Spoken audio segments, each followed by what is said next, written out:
Assalamualaikum warahmatullahi wabarakatuh.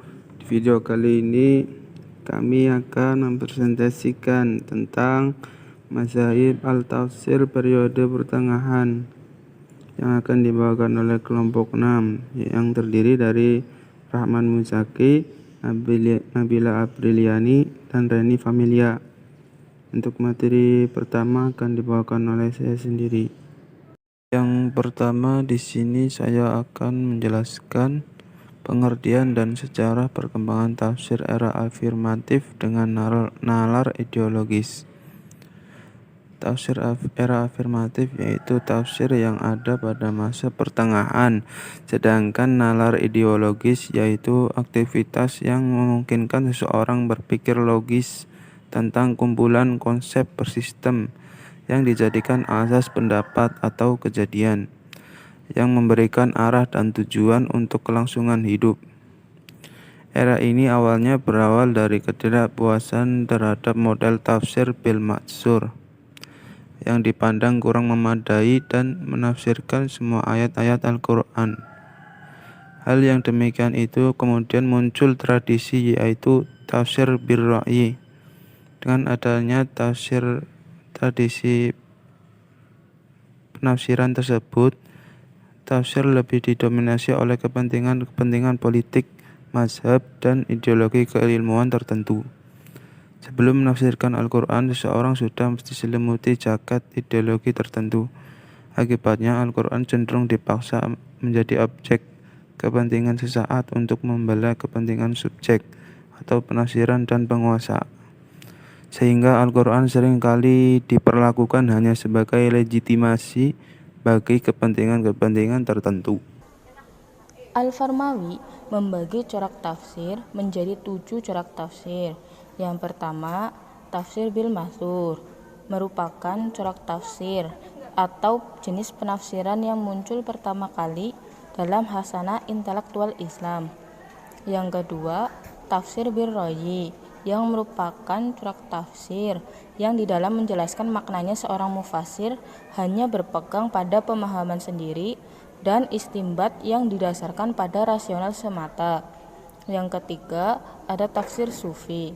Tafsir sufi yang identik dengan al-isyari, yaitu suatu metode penafsiran Al-Quran yang lebih menitik beratkan kajiannya pada makna batin dan bersifat alegoris atau ibarat. Yang keempat, tafsir fikih. Tafsir fikih pembahasannya berorientasikan pada persoalan-persoalan hukum kalam. Yang kelima, ada tafsir al-falsali yang merupakan corak tafsir yang berusaha menafsirkan ayat Al-Quran dengan pendekatan teori-teori filsafat, baik yang berusaha melakukan sintesis dan sinkretisasi antara teori-teori filsafat dengan ayat-ayat Al-Quran maupun yang berusaha menolak teori-teori filsafat yang dianggap bertentangan dengan Al-Quran. Yang keenam, ada tafsir al-ilmi. Tafsir al-ilmi merupakan corak tafsir yang menafsirkan ayat-ayat Al-Quran dengan menggunakan pendekatan ilmiah, yakni berusaha mencari makna yang terkandung di dalam Al-Quran dengan pendekatan berbagai ilmu pengetahuan. Yang terakhir, ada tafsir al-adabi al-ijtimai al-adabi yang merupakan salah satu corak tafsir yang lebih menekankan pada permasalahan sosial kemasyarakatan. Selanjutnya, karakteristik tafsir di era afirmatif atau pertengahan. Yang pertama, pemaksaan gagasan eksternal Al-Quran. Maksud dari gagasan eksternal yakni bahwa pada zaman pertengahan kebanyakan kitab tafsir yang dihasilkan berdasarkan pada kepentingan, dan oleh karena itu hasil penafsiran tersebut sesuai dengan kepentingan subjektif seorang mufasir.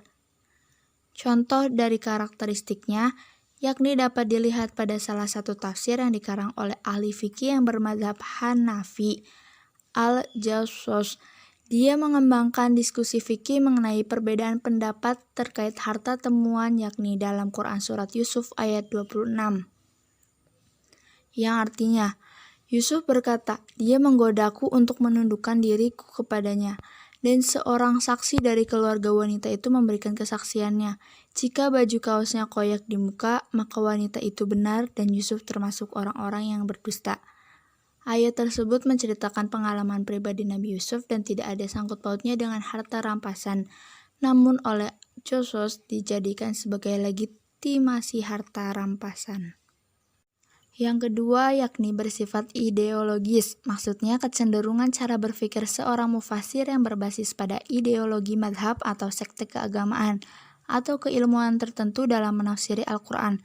Contohnya tafsir Mafati Al-Ghaib karya Fakhruddin Ar-Razi. Beliau dalam menerangkan hak kepemimpinan umat Islam pasca Nabi Muhammad atau Imamah Abu Bakar justru menggunakan surat Al-Fatihah ayat 6-7. Yang ketiga bersifat repetitif, yakni penafsiran yang mengikuti tata urutan ayat dan surat dalam mushaf resmi Al-Quran atau bisa juga dikatakan menafsiri mengikuti sistem mushafi atau bersifat mengulang-ulang. Contohnya dalam tafsir Mafati Al-Ghaib, ketika diskusi tentang paham Jabariyah dan Qadariyah, di sana terdapat beberapa pengulangan kata. Bahkan, ada juga ulasan yang sangat panjang sehingga terkesan berlebihan. Dan karakteristik yang terakhir yakni bersifat parsial. Maksudnya, uraian tafsirnya cenderung sepotong-sepotong atau dalam artian lain, uraian tafsirnya tidak lengkap, sehingga kurang mendapatkan informasi yang utuh dan komprehensif apabila kita hendak mengkaji suatu tema tertentu. Contohnya terdapat dalam tafsir karya At-Tabari yang berasal dari teologi Syiah abad ke-6 Hijriah. Sekian presentasi dari kelompok kami, kurang lebihnya mohon maaf. Assalamualaikum warahmatullahi wabarakatuh.